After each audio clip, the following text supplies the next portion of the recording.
Hi mga pangga! So, get ready with me. So, for today's video, alam nyo na kung ano ang ating gagawin. So, before tayo maglagay ng mat, so kailangan muna natin siya linisan mga langga. So, this is my third time na mag-exercise ako na wala ako nung mga nakaraang araw mga langga. Kasi yun nga, ang busy ko and hindi ko na maganap yung time kong mga langga as in daming chorba-chorba sa life. So, daming nagsabi sa atin bakit kailangan ko pa daw mag-exercise, ganito-ganito, porket ano na daw ako, payat na daw ako. Anyway, gusto ko lang, charis. Kailangan ko talaga mag-exercise mga langga kasi alam nyo, yung trabaho ko is hindi naman siya physical. So, nasa office lang ako mga langga at nakaupo lang ako. So, alam mo yung nasanay ka sa trabahong nung kabataan namin. Actually, nung kabataan talaga namin mga langga kasi 28 ako ngayon. So, at the age of mga 10 years old or around mga 16 or 18, ganon, nag-ano po kami mga langga, alam mo yung nagtatanim kami ng mga palay, nagtatanim kami ng mga mani. So, ayan, nag-ano po talaga kami sa bukid mga langga. So, parang yung katawan namin is hindi sanay na wala kaming trabaho. So, kaya dito mga langga, pag hindi ako mapapawisan, parang yung katawan ko is hindi ako energetic, ganun. So, parang hindi ako productive. So, kailangan ko talaga mag-exercise at magpapawis.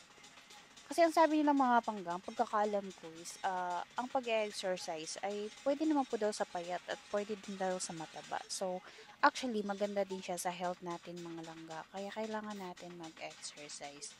Isipin nyo, hindi ka malalabasan ng pawis. So, ano na lang mangyari sa'yo, di ba? Parang hindi, and very unhealthy po talaga siya. So, kaya ngayon, sabayan nyo akong mag-exercise mga langga. And, ito naman mga langga is lahat tinitingnan ko lang 'to sa YouTube kasi wala na din akong time lumabas ng bahay para mag-gym kasi alam niyo na yung time ko mga lang guys, naka-focus tayo sa racket. So, hanggang dito lang ako muna sa bahay. So, workout lang tayo sa bahay hanggang matuto tayo. And then yun, mga basic lang po talaga yung mga ginagawa natin mga langga. Kasi ang ginagawa ko lang dito is nagpa-abs lang po ako. Tapos yung sa leg work natin, ayan lang, mga basic lang po mga langga. And syempre, yun lang, papawisin tayo pag may time.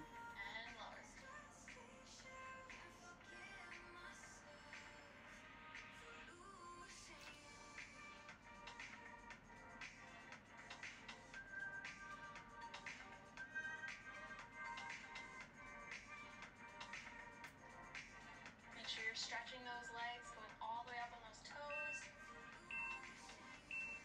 And we're getting ready to hold in a squat position. We're going to hold here for 30 seconds. You can have your arms out, chest is lifted, and we're just going to breathe.